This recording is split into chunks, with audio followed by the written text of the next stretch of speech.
Hello and welcome everybody to the latest edition of Midweek Matters with me, your host James Graham. As always, joined by the wonderful Charlie White. How are you, Jimmy? You well? I'm very well, Charlie. It's good to hear. Very well. How about you? Yeah, I'm very well as well.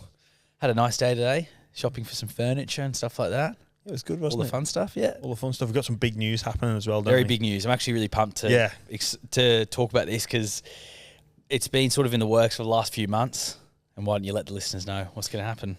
Yeah, so we are running with an extra show, as promised, this year, with one of the hottest properties in the game, one of our game's biggest talents on the field and off the field as well. Brings certainly a lot of colour in his media career so far. I love listening to this guy, and I'm looking forward to sharing a studio with him and talking about the game's issues. It's none other than Roosters' latest recruit, Brandon the Cheese Smith. So the hectic cheese. The hectic cheese. He's so in. as he's been known around Bondi at the minute as the shredded cheese. Yeah, I've heard that. He's looking in good shape. He's looking in good shape, isn't he? He's actually going to be on, for any Hello Sport fans, he's done an interview with Hello Sport today, which is coming out tomorrow. So he'll be talking about the new show as well and everything else and how he settled into Bondi. So you definitely should check that out. But pumped to have him as part of the Buy Round family. Yeah, how good is that, Charlie? He's very entertaining. Yeah. And he's probably the most, in my opinion anyway, the most entertaining of the current players. Just sort of says it how it is. Yeah. He's actually very, very funny as well. Has like a very dry sense of humour that I think you and him are going to have a good time together this year, I think. Yeah, and you know what I like about him? Every time I hear him after a game, there's never any cliches. No. He's very emotionally invested in the result. Mm. And you can see that. And that's the type of player that I like playing with. People that he looks like he cares. And I don't think he just looks like it. He does care. Yeah. And he cares about his teammates and he cares about the team that he's representing or playing for. And that's why I think he's so likable. Because he cares. Yeah. You know, he's obviously very talented as well, but you know, you show that care factor. Well, I think Connor Watson was saying he's really smart, like on the footy side of things as well. Like he is a bit of a footy nerd. He can break the game down really well, and he's settled really nicely into the Roosters. So hopefully we can help him settle into Sydney a bit as well. Yeah, I think, you know what? Sometimes people like him. Yeah, and I might actually pick his brain on this. You can have this enigma or this perception that he is just this laughable, jokeable rogue. So you don't treat him with the same respect as you would like a smart hooker. Yeah, right. And that's part of like this perception that he wants to portray. And then just go, when he gets onto the field, it's just cheese. He's just going to muck around, then bang. He's in your face. Pulls off a play. Yeah, I can't wait to watch him play for the Roosters this year. It's going to be great. Yeah, he's the main reason why I've got them as favourites. Yeah. Like the introduction of him and, you know, fingers crossed for them. Massive reduction in their injury toll. And the show's going to be called Jam and Cheese. It will be exactly where you get the Buy Round podcast normally. It'll be here on YouTube as well, if that's how you're watching at the moment. Very exciting indeed. Jam and cheese, not usually mixed together. No. But perhaps it's good. I've actually never tried jam and cheese. I might try it tonight, see if it's good. Maybe Toasted jam and cheese, maybe perhaps. I've had cheese and crackers, not a jam, but like a quartz or something. Yeah, What's it called? I know what you mean. Called, yeah. Far too sophisticated for me. Maybe jam and cheese for the less sophisticated listener. Yep. But that's going to be exciting. It is. But one thing that maybe wasn't as exciting for Dolphins fans was at their trial, pounding up to the commentary box, and sadly there was no sign of Wayne Bennett. And then Gordy, on his new podcast, Footy Talk, this week, he thought it was strange that Wayne Bennett wasn't there. I think he said it was like having the substitute teacher there and all the kids misbehaving. And then he went on to say, because the excuse apparently, or the reason why Wayne Bennett wasn't there was that most of the top 30 squad were actually back training, not in Cairns. So he was trying to say that he was there with the rest of the team coaching them up. But Gordy also then thought that, well, really the younger players are the ones that need more coaching. It isn't the older players. So I don't know where you stand on it all, if it's a big deal. Look, Christian Wolf, he ain't no substitute teacher. Let me tell you that. You've been coached by him, yeah? Yes, I have. Like, you forget that. He commands respect. He's earned the respect of those players. You don't muck around with Christian Wolf. Right. He's got the time. There's a time and a place for joking around, and Wolfie enjoys that. But you don't muck around with him. Probably knock you out. He's actually he's a really good boxer. Oh wow. Okay. Really, like, top line, almost could have gone pro boxer. So you don't muck around with people like that. And look, I think I used this phrase last week, Charlie. It's a fart in a hurricane, mate. We've got to start. We're going to have one of these every week, it feels like. There always is something. Yeah, but there could be another fart in a hurricane moment coming up as well. But yeah. I'll happily, we can have that as a segment. What's your fart in the hurricane moment? Look, Wayne will not be interested in this. He obviously knows what is needed and where the resource of Wayne Bennett needs to be. And if he felt like that was to be at the Dolphins training base on the Monday, because I did read as well there were flight limitations. So I can see your point, but in terms of flight limitations, like if Wayne wanted to be there, he'd be there. At the end, he could, and I can kind of see he could have attended, yes, but he chose not to, because logistically it didn't work, and he felt like the resource of Wayne Bennett, was better off at Dolphins HQ. Can you see Gordy's point a little bit about the fact that at the end of the day, the experienced players don't need as much training? Like maybe it's better to be there for those younger players. And also, just for morale more than anything. Look, I get it, but he trusts Christian Wolf to do the job and lead the team like he has done for, 3 years with the champion team of St. Helens, like he has done for the Tongan national team. So when you've got him as your right-hand man, that makes that decision even easier. Like, it's not like he's got some muppet from, who's never coached a game, or some inexperienced rookie coach. This is a guy that's won 3 championships in England, a couple of Challenge Cups. He's taken Tonga from, Tonga from, I guess another team just being around the international scene to, top contenders. They've beat Great Britain, New Zealand, and Australia in the past, few seasons. Like, this isn't some rookie coach. Like, the Warriors tried to get him as their coach. Like, lots of clubs would, I'm sure, be interested in him if their job becomes available. Like, if Wayne didn't trust him, Wayne would have gone. I think it's a massive show of respect for Christian Wolf. And it's Wayne just being smart with his time and his resources, because obviously he feels like he needs to get those senior players across what they've got to do heading into this week's trial, and more importantly, come round 1. Well, in round 1, the West Tigers have got their new captain, Api Coruscant. He's going to take the reins after some of that sort of controversial stuff that happened towards the end of the year. Perhaps another fart in a hurricane. Well, Charlie, you took the words right out of my mouth, because that is, like, look, he was intoxicated, like, I think it clearly said in a joking fashion. Like, it feels like we've lost our sense of humour. You can't make a joke anymore. Everything's got to be taken literally. He was clearly joking. He was also pissed as well, probably. Yeah, like it's like he doesn't get caught in the moment. Yeah, of course. You get caught in the moment. He's just said it, and look, he's obviously made a massive impression in his short time there so far. And, I think you look at that team, and, they've made some really great pickups, but they were wooden spooners last year. So they need this guy that knows what winning looks like. He's the one that's going to come in and set the standard.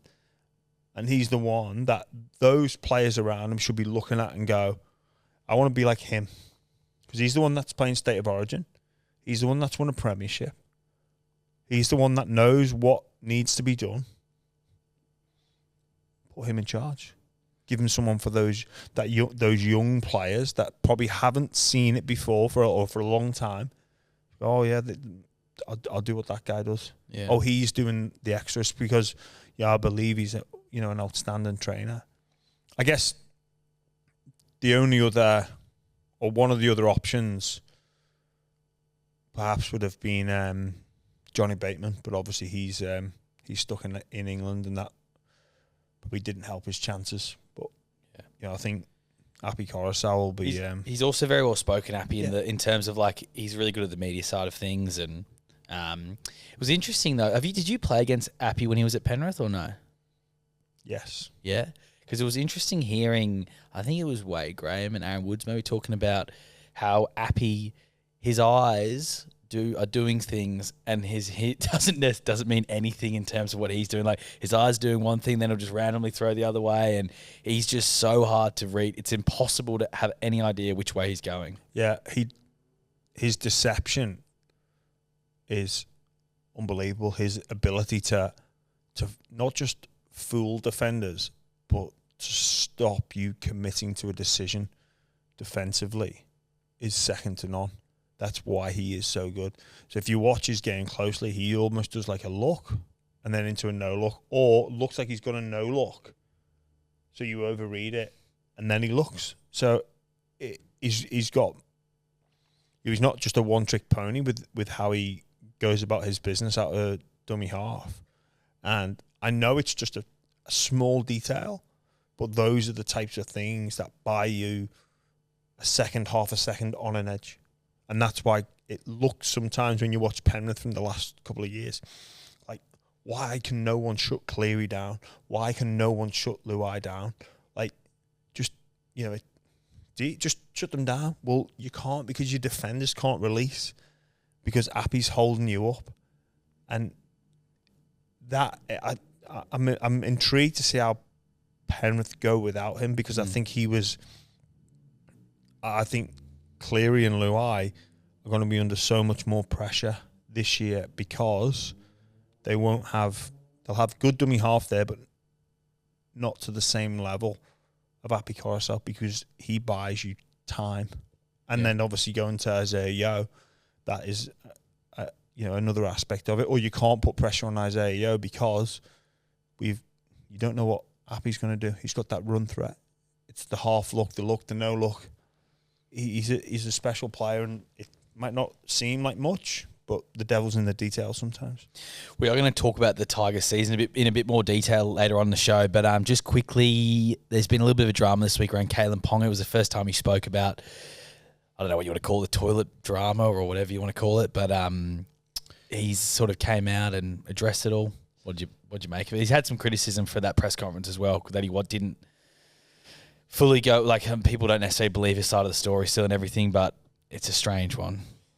Yeah, I mean, to be honest, I'd kind of forgot about it. Yeah. Like, I think everyone had. The issue was, it was his first press conference. Yeah. He didn't come and say, I want to talk about this, but it's the first time he's been available to journos, and they went straight to it. Look, I get the interest in it, but perhaps the Knights maybe should have put him up a little bit earlier. Yeah. But I don't know then, that their season was in free fall last year, and then is that just going to add to the pile on? Look, I don't know. I reckon you make the story have so much life if you don't just squash it straight away. Yeah. Like, it was on video. You may as well just come out and say, hey, this is what happened. I was sick, which is what got leaked to the media anyway, because there was like a statement of sorts. I think he did release a statement saying he was sick. He was out celebrating his house. So you already done the statement. Why don't you just answer a few questions about that as well? And then you don't need to bring it up just as the season starts. And now the sort of daggers come on Newcastle, and it's like, inexperienced captain, coach under pressure. They've lost players. Like, everyone starts sort of looking at them now, and it just brings a sort of toxic vibe to the club just as the season's starting. Yeah, and I've got to agree with you there, actually, Charlie. I think, in hindsight, they should have dealt with it, maybe a couple of weeks or a month after it, but they didn't. And, even perhaps this maybe has kind of caught them off guard a little bit as well, because I think most of us, obviously apart from the journalists, had forgotten. Yeah, I'd completely forgotten about it. Yeah. It was... If I was a journo and I wouldn't have asked that. I would have been, then the other journalist asked, hang on a minute. I forgot about that. Yeah. Oh, yeah. Yeah. Just a quick one. But look, I think the important thing, and I think I said this at the time, that he learns from this, obviously, being out with a concussion injury, managing that is probably the main priority. I've made some mistakes around my concussion management in the past, and I'll likely pay a price for that. But I mean, he knows now, and he's got to learn from that. Obviously, I think when we spoke about Newcastle's 2023 season, it's on him. Like, he needs to be on that field and doing whatever he can to get as much games and game time as possible. Yeah. So, and you look what he does in the Origin Arena. He was so influential in that series last year. So influential, always when he plays in that arena. He's got so much talent. Like it's all up to him. Like he couldn't ask for more from footballing skill standpoint. If he can transition to 5'8" and really make that position his own alongside Jackson Hastings, I hope it really does work out for him, because he seems like a great guy as well. Yeah. I think Hastings will really help him out with that. With all due respect to Adam Clune last year, he did a good job, but I think Hastings will really help him out. And then this Saturday, just to look ahead to some of the trials, your boys, St Helens, going up against Penrith for the World Club Challenge. Yeah, really excited. Do you reckon? Oh, mate, look, Charlie, there's a rule over in England: never write off the Saints. I've seen us before where we've been out of games. I've played in a few where just realistically you'll look at it and you think the game's over. Yeah. They've won a couple of World Cup challenges before. I've been at one as a fan, and hopefully I'll be I'm planning on being on their third one. I was at the second one as a player, played in that. Third one I'll be there as a fan again, so I'll be cheering them on. So you're going to be sitting in a corporate box somewhere, were you, with the St Helens boys? Or will you be getting the stands there? I think there's about 700 St Helens fans made the trip over. Are you going to sit with them then? I don't know, Charlie. You've got to get down there. I'm weighing it up. You got to weighing it up. I've got to weigh it up. I don't know. In Super League, do they have like songs? Like in English Premier League, is it when the Saints go marching? There's loads of songs. It's a bit better. Unfortunately, Joe Batchelor is out injured. I believe that he's got a great song. Is he? Yeah. Did they have any for you? Yeah, they did. It wasn't too eventful though. No. It was at an age where, like, really now they've come a long way in their songs. It was just a little 2-word rhyme or two-line rhyme or 3-line rhyme. Oh, Jimmy Graham. He's Ginge, he's Scouse, he'll rob you effing house. So that was it. Bit of a it's gold. Bit of stereotype for Liverpudlians that apparently it's a stereotype that we steal. But no, one thing that was the lyrics. But there's some great songs. But I'm weighing up. I don't know, Charlie. I don't know. I don't know if. Yeah, I don't know. One thing that I thought was a bit soft though, from the Englishman, was that they pushed the kickoff back an hour because it's going to be too hot in Penrith. That's a bit soft. You think that's come from St Helens? Well, I think they've probably gone like 35 degrees. We're not going to be able to handle that. Well, I'm not going to be complaining because it gives us more drinking time. Yeah. And also, hey, what are you having to go at the Poms for? You were born in England. Yeah, it's true. That's true. But I wouldn't. You're supposed to back us up. Yeah, no. I do not back us. You are us. Yeah, but I'm not from St Helens. I'm from the south of England. Oh, God. You know what? It's all starting to make sense. Yeah. But I think to push back an hour, like just because it's going to be too hot. No, I think this is a knock-on effect from the Charity Shield. So it's all for Charity Shield's a mudgy. Yeah. And they push that back an hour. They've pushed that back an hour, so then it's the trickle-on effect for the TV. I reckon England kicked up a fuss, and now they've pushed it all back just to make it not look like it's not the Poms not being able to handle the heat. No, it's the domino effect of the Charity Shield needing to be pushed back. I'd be surprised if that's the case. Player safety. there was actually someone saying, like, you know, legit. I think there's an extra man on the bench as well. So Yeah. When you're playing in these temperatures, Charlie, Have a drinks break every 20 minutes. Like, have a drinks break every 20 minutes. This isn't you just like going to the gym and doing a spin class. This is like or Zumba. Oh my God. Do you do Zumba? No, I don't even know if Zumba's still a thing. Surely it's not. Bring back Zumba with Charlie White. I'll go to a class. I reckon you've got like a little DVD that you do at home. I know some like Z-lister celebrity. Like spandex and stuff. Some Z-lister doing Zumba in the early 2000s. You plonk the DVD on and just do that. Maybe, I can't deny. In all seriousness, look, it's a massive challenge for this St. Helens team. Massive challenge, like going to Penrith to play the back-to-back champions of the NRL in their own backyard, where Charlie, don't even need to look at the numbers, but the total number of games that they've lost over the last 3 years, you could probably count on, one or two hands. But at home, like, they're formidable. Yeah, but and it is different obviously it's not like a trial. It's not unlimited interchange. It's like competition style. Like, they're playing for a trophy. Yeah, exactly. Yeah. So, and they're always good contests, especially when they're over in England. Yeah. But this, I reckon, will be a good game Saturday night. And look, going back to last week, watching St. Helens against the Dragons, I thought there was plenty to like, and they know they're going to have to get better. They know the challenge that's in front of them, but I'm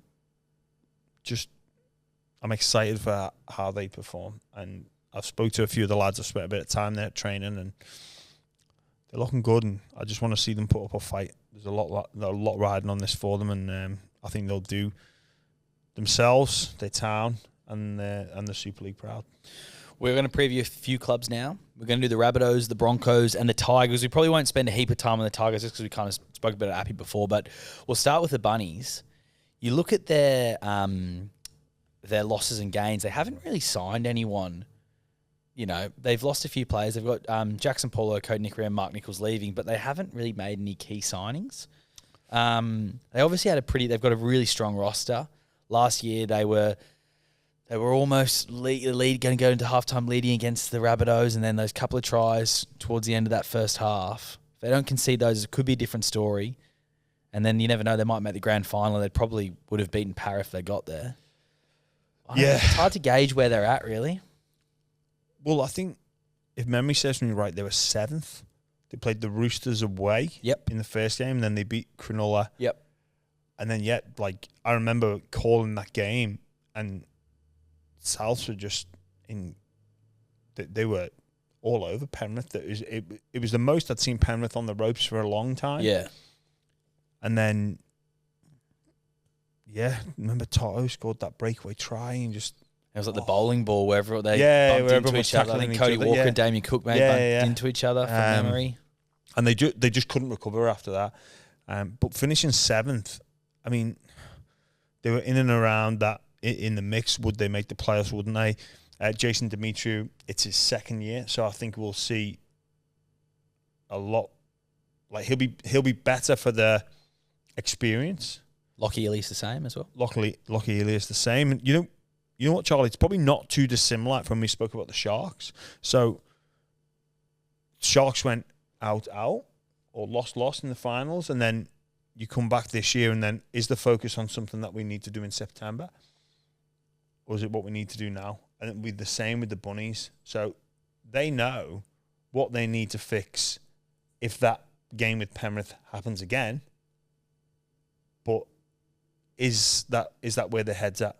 Or is their head at getting the week-to-week wins and then pushing for a top 4 spot? Because, you could make the argument it was those 5 minutes that just before half-time. You could also make the argument that they were in 2, sudden death games before they played. So that was their third sudden death game in a row.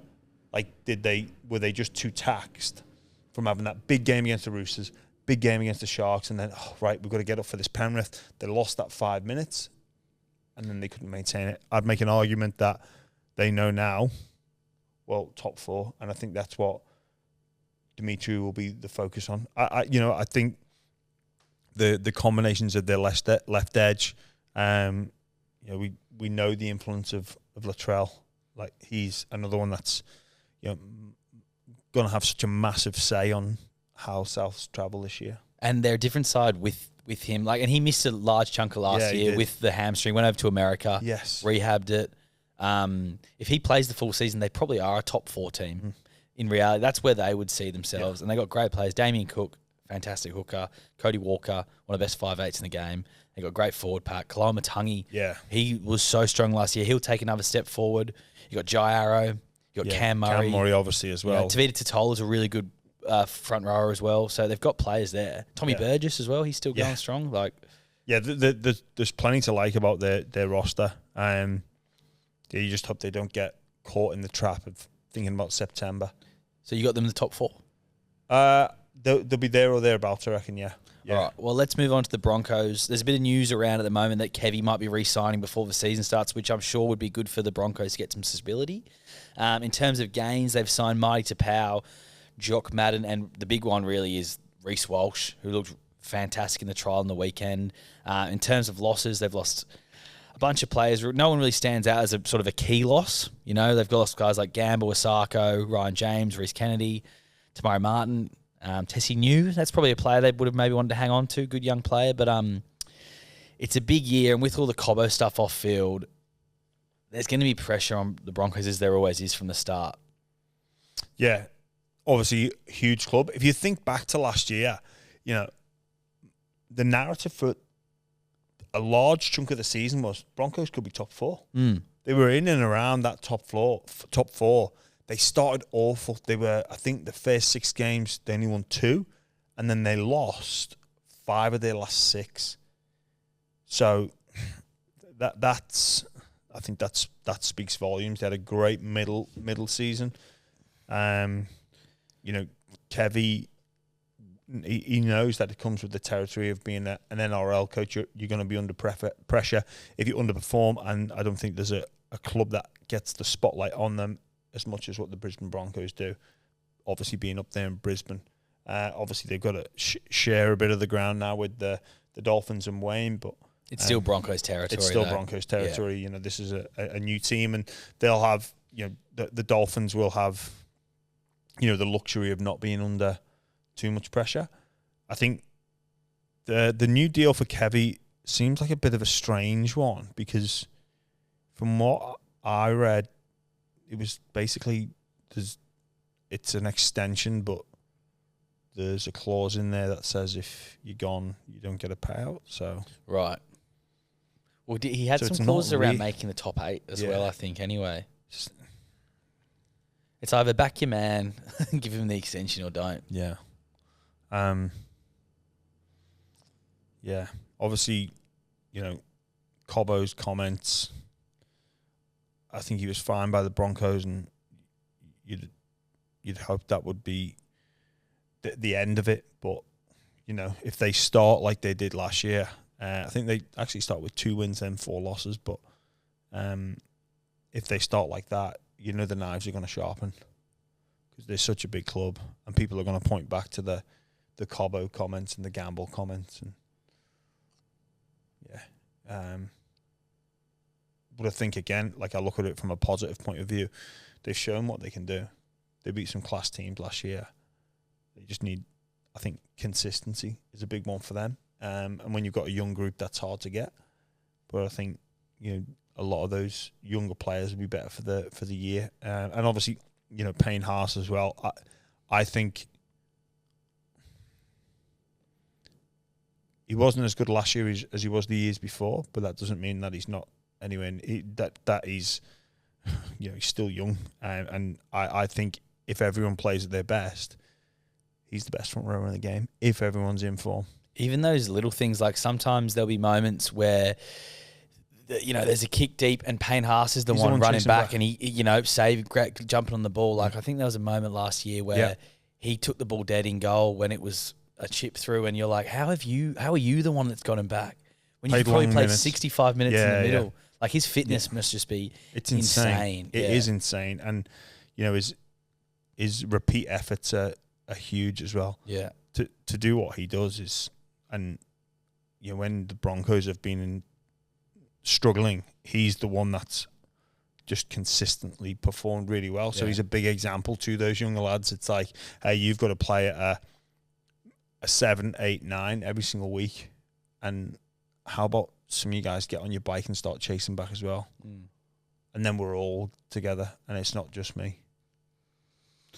The origin period took it out of them as well. Yeah. So that for a young team, that's probably one of those things that's harder to navigate, the origin period, especially when you've got a handful of players in the side. You know, with Reece Walsh, there's one thing that I really like about him, and I don't know if people talk about it as much. When he was playing for the Warriors last year, he was going as hard as he possibly could, 110%. You can see he's so competitive. He wants to win every game. And it stood out the Warriors a lot last year because it looked like a lot of the players had, dropped off and were maybe just wanted to get back to New Zealand or whatever it was. But he was going so hard, and I reckon to have that in a young player is such a good sign. Oh, man, absolutely. He's a superstar. Yeah. And when you've got talent and you can marry that in with that competitive nature and that will to win, that's some pretty handy ingredients. So, Top 8? I think they'll be there or thereabouts. I think, the jury's still out on them because you could see them falling into a hole and the Kevy drama or the drama being made of the coach, or you could actually see them kicking on. So, mate, you probably asked me, when we've done these reviews, there's probably like 10 top 8. 12 teams in the top 8. So there's no wooden spooners. No one's going to get the wooden Everyone's spoon. going good. Everyone's in the 8. Yeah. We're going to have to start calling you splinters. Oh, for sitting on the fence. Yeah. Yeah. Maybe I'll do some maths and see what I think will make the top 8. You do a real ladder. Yeah. Well, you haven't got a wooden spooner, but the Tigers were the wooden spooners last year. Their signings, they've actually made some amazing signings. Obviously, Johnny Bateman, Api Coruscant, Isaiah Papali'i, but still like David Clemmer as well. It's looking more positive for them. Obviously, they got pumped last week in the trial, and everyone's like, the fans are quick to come out against them, aren't they? You know, I was gonna mention this before. Having people comment on like whether Wayne Bennett was at the trial or not. There's an argument to be made that the trial shouldn't be televised. Yeah. Because if anyone, I know we need our footy fix. I know there's a lot of people out there that enjoyed watching it, but to react and think same old Tigers, I mean, come on. I'm hoping that they're trolls and parody accounts, or people doing it as a wind up because you can't be serious. Yeah, most of their starting team weren't playing. Majority. I think it is just Tigers are such an easy team to just take the mickey out of. And if there's a slow news day, I mean, it was a Thursday night. Not much to cover on the back pages. Yeah, I wasn't even aware there was Thursday night footy during the preseason. Where have you been, Charlie? Charlie Staines got pumped by Marcelo Montoya as well, running through. That was a good try for the Warriors. And also, all the Warriors fans are commenting this is our year as well. Well, onwards and upwards. I would actually genuinely the Tigers. What do you reckon? Yeah, I reckon they'll be in the top 4 of the bottom 8 or the bottom 9. The top 4, the bottom 9. Okay. So 9th to 13th. Or I reckon I could say middle 8, but that I don't think they'll make playoffs. Yeah, I wonder if Benji wants them to go well the next couple of years, or if he wants sort of wooden spoon, and then he comes in and then they start sort of building. Because if Tim Sheens takes them to 9th and then the top 8, then all of a sudden his job becomes a lot tougher. The expectations rise. That is conspiracy theories. You're good. You're tight with Benji, aren't you? Is that what he's told you? Yeah. I've worked with him before. He's a good man. That would be hilarious if he was caught cheering and and scores. Like, you know, that, or someone gets a golden point. Tigers are playing for the top 8. They, the opposition score, and Benji's like just bribing the physios. Appy is he tweaking his ankle? Like, grade 3, mate. Grade 3. Appy, He's out for 10 to 12. It's not worth it, mate. Just sit this one out. We need you for 2 years' time. Yeah. Nah, only kidding. Obviously. Yeah. Well, that's it. Yeah. Oh, you can't joke anymore. Clip that up. Yeah. Send it to Benji. All right. Let's finish it off then with Ask Jimmy Anything. Popped it on Instagram. We've got heaps of questions. I wish we had time to get through more because there's some fantastic questions today. But Dugan wants to know the best coach you've ever had. So I've needed different coaches different times, but the most impactful, without doubt, for me was Daniel Anderson, who is battling away at the moment. So I spoke to the family who have passed on my well wishes and said it's small steps for him, but I can still remember my end of season review in 2005 with him, which really narrowed in my focus and on what I needed to work on and where I needed to be as a player and as a person. So he was a great man manager, good tactically as well, but a great man manager. And for me as an impressionable 19-year-old, that chance meeting and him coming in as coach was so valuable to me. And without doubt, he's the, in terms of the best for me at that time, no doubt about it. Mark Baker wants to know, what is your role at the Doggies? Obviously, we saw a picture of you at Joe Bull's Cafe. You can't just go for coffee. Or you were wearing a Doggies shirt. Yeah, like a... you were dressed in the full corporate attire. Yeah, I was. Yeah. I've got a role there. Officially signed on now? Yeah, officially started there at the Dogs as of last week. So, there's going to be some of the corporate element to it as well, dealing with some sponsors, and then some leadership development stuff. It's a very young group, learning from what worked for me, what didn't work. I'd never professed to have got things right all the time. I made a lot of mistakes throughout my career, but just being there for some members of the group to help them help them reach their potential. I was going to say unlock, but it's not unlock, it's reaching their potential. So being a part of that, and looking at some of the junior players coming through, and that'll be a bigger part of it, I think. I'm looking forward to working with them. I enjoyed that, a not too dissimilar role with the Dragons as well, and who knows, it might evolve or change over the coming weeks, months, years. I'm still new there. I'm still finding my feet. It was great to be back. Love being back. The club has a huge place in my heart, and I'm very grateful for the opportunity to work there. It's a fantastic club, and it's a very passionate supporter base. And I know the difference it makes to people's day when that club are going well. So I'm super excited about being back and playing a small role in them being a bit more competitive on and off the field. Well, the fans are very excited to have you back. You can tell, you read about it on social media. Everyone's pumped to have you back. That's great. Finally then, we've got another question here. What was your motivation when you were young? Motivation when I was young, I didn't have any. I was just playing for fun. Like, when you first start out, like... But what about, you're like, I want to play for England, anything like that? Did that sort of stuff motivate you? Well, I think it changes throughout time, but it depends what you mean by young. I think young is like when you're first starting out, and I think, unfortunately now, I see this... Try and make kids too professional too soon.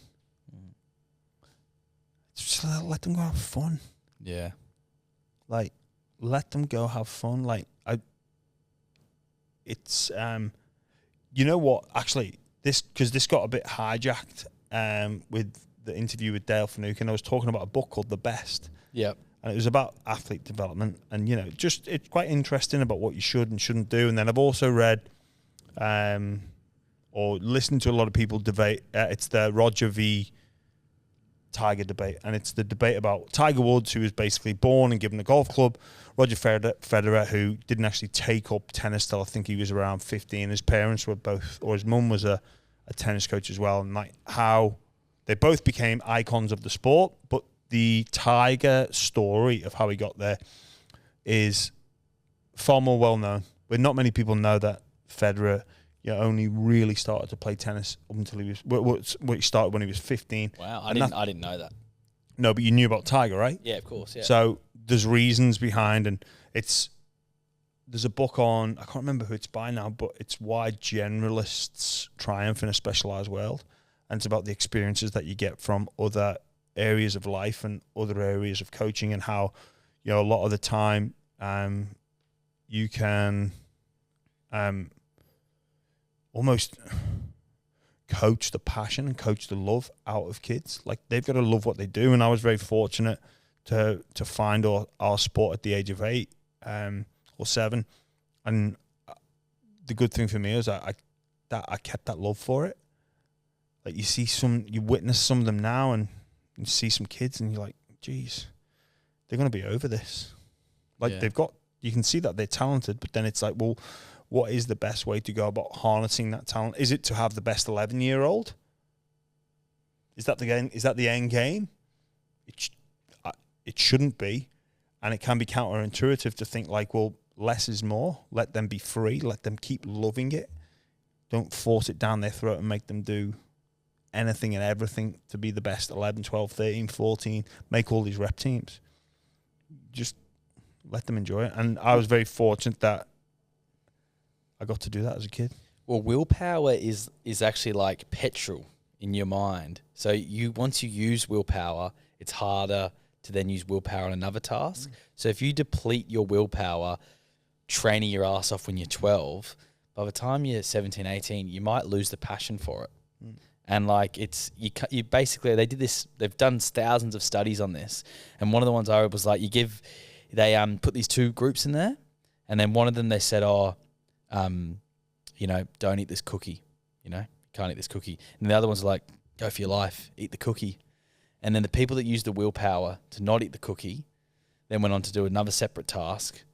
And then the people that ate the cookie went on to do the same task. Yeah. The people that went on to do the other task who didn't eat the cookie gave up on the task way quicker than the people who ate the cookie, because they haven't had to use their willpower there. So it's like it just gets depleted and you can't use it on other stuff. That's why the best thing for young people is just to let them enjoy the game. Let them fall in love with it. Enjoyment. Like that. That's it. Speaking of books, podcasts, documentaries, we spoke about the Bad Boys. Yep. Had a couple of Instagram followers recommend some documentaries to us. One of them was the 30 for 30 on the 85 Bears. I've got to say, I've seen that. It's amazing. Like, it's amazing the impact that team of 85 had. I really enjoyed watching that, and the America's game as well of that 85 Bears team. That's incredible. Love that mentality of that team. And I think it's the only time Chicago Bears have won the Super Bowl. Yeah, well, if you got any more, keep them coming in. Maybe we start like a segment where people send in their different like books, documentaries, podcasts, anything sporting related. Doesn't have, well, maybe not even sporting related. If you got something that you come across that's great, send it in. I've got a really good try one. And share it with everyone. Yeah, that'd be good. And I like seeing those sporting stories. That probably a little bit left field as well. I watched a great one not that long ago, Charlie. It's on YouTube. It's available on YouTube, so it's free. It's called Where Dreams Go to Die. It's about the Barclay Marathon, which is this incredible endurance race / I don't even know how to describe it. Like, they've got to go and get these. I'm going to botch it, but do yourself a favor. Barclay Marathon, Where Dreams Go to Die. On YouTube. And it's Gary Robbins is the name of the guy that this documentary follows around. It's incredible. Like, it's such. I'm not going to say anything. I'm not going to spoil alert it, but if you like interesting sporting, mental psyche sort of, or insight into into that, this is a really good doco to watch. Sounds good. I'll check it out. I'm sure you will. That's probably it for us today then, isn't it? It is. Well, it's been a great chat, as always, on Midweek Matters. Yeah. We probably should have said Brandon Smith. I don't know if we said the date the show starts at the start. Feb 29 will be the first show that comes out. Actually, no, sorry, Feb 28. Yeah, we can put that on we can clip that up. Yeah. Well, I say we. Tony probably is the Tony, only man Tony's who knows probably how to going edit video. to... He's just... I reckon he was thinking that the whole time. He's like, mention the date, mention the date, mention the date. Yeah. Sorry, Tony, but you can clip that up. It's not going to be difficult for you, is it? Man of many talents. He is, yeah. All good. All right, well, thanks for joining us on Midweek Matters. We'll catch you next week. And, yeah, thanks again. Keep following us, keep liking us, all that sort of jazz. Leave comments. Send in recommendations, subscribe, do whatever you want. Get a t-shirt. Unsubscribe, subscribe again. Yeah, download us twice. Yeah, delete the download. Delete the download. Yeah, do whatever you want, really. Send it to your mum, send it to your dad, send it to your mate. Yeah. Send it to your brother, sister. Uncle. Anyone. Second cousin, twice removed. Grab people on the street, let them know what it is. What are you doing? Have you got a phone? Get the bar around. Yeah, do whatever you want. It's your life. It's up to you. Up to her. Her own decisions. So, see you next week.